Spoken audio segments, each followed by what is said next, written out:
Assalamualaikum warahmatullahi wabarakatuh. Saya Alfitriani Setiawan dengan NIM 1221030308. Saya mahasiswi Manajemen Pendidikan Islam semester 4 di Institut Kiai Haji Ahmad Sanusi, Kota Sukabumi. Dibuatnya video ini dalam rangka memenuhi tugas pada mata kuliah Tata Laksana Manajemen Pendidikan dengan dosen pengampu yaitu Bapak Ulil Azmi SPDI MPDI. Di sini saya akan menjelaskan sedikit mengenai pengelolaan peserta didik.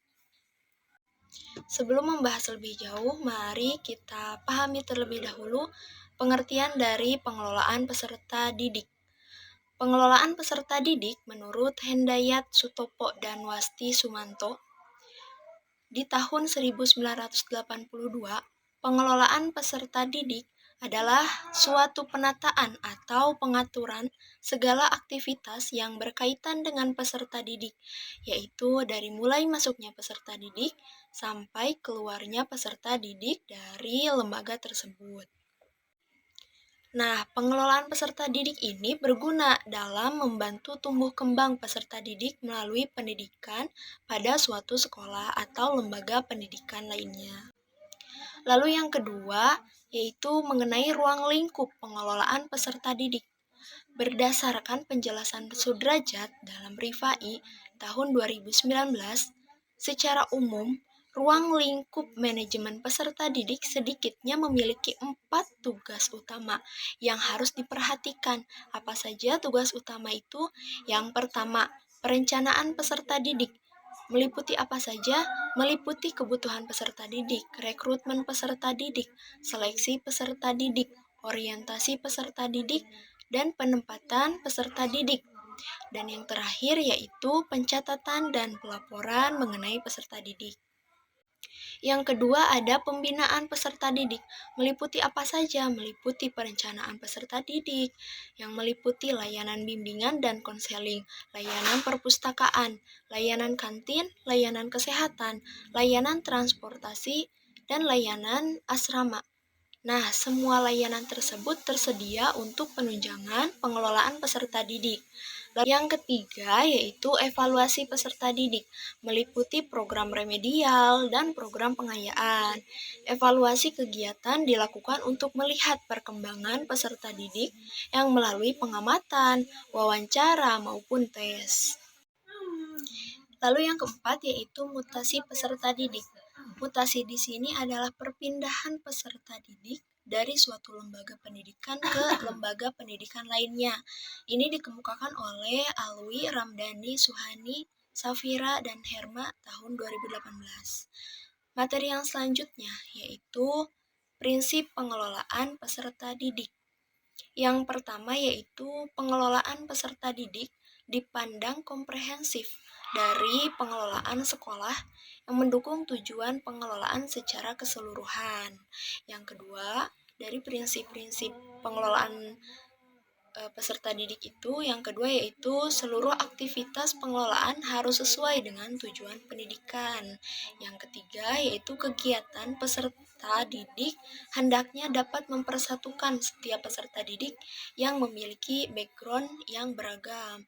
Dan tentunya peserta didik itu tidak hanya memiliki satu background saja, mereka mempunyai backgroundnya masing-masing. Lalu yang keempat yaitu pengelolaan peserta didik harus menjadi wadah bimbingan bagi mereka. Yang kelima yaitu pengelolaan peserta didik harus mampu mendorong kemandirian diri dari perorangan peserta didik itu sendiri. Yang keenam yaitu segala sesuatu yang diupayakan dalam pengelolaan peserta didik haruslah memberikan dampak positif dan bermanfaat bagi kehidupan si peserta didik itu. Materi yang selanjutnya yaitu mengenai fungsi dan tujuan pengelolaan peserta didik. Apa saja fungsi dan tujuan pengelolaan peserta didik ini? Mari kita bahas. Fungsi dari pengelolaan peserta didik ialah yang pertama, fungsi yang berkenaan dengan pengembangan individualitas peserta didik. Fungsi yang kedua yaitu fungsi yang berkenaan dengan pengembangan segi sosial peserta didik. Lalu yang ketiga, ada fungsi yang berkenaan dengan penyaluran aspirasi dan harapan dari peserta didik itu sendiri. Nah, yang keempat, fungsi yang berkenaan dengan pemenuhan kebutuhan dan kesejahteraan bagi peserta didik itu sendiri. Nah, sedangkan tujuan dari pengelolaan peserta didik itu sendiri yaitu untuk meningkatkan pengetahuan, keterampilan, dan psikomotor peserta didik, menyalurkan dan mengembangkan kemampuan umum atau kecerdasan, bakat, dan minat peserta didik itu sendiri, lalu menyalurkan aspirasi, harapan, dan memenuhi kebutuhan peserta didik. Baiklah, mari kita tarik kesimpulan dari materi yang telah kita sampaikan. Kesimpulan dari materi pengelolaan peserta didik. Pengelolaan peserta didik ialah aturan segala aktivitas yang dilakukan oleh peserta didik selama berada pada suatu lembaga pendidikan. Pengelolaan peserta didik dapat dipergunakan untuk membantu perkembangan serta pertumbuhan peserta didik secara optimal melalui proses pendidikan di sekolah. Adapun tujuan dari pengelolaan ini adalah untuk mengatur aktivitas peserta didik agar menunjang kegiatan pembelajaran di sekolah.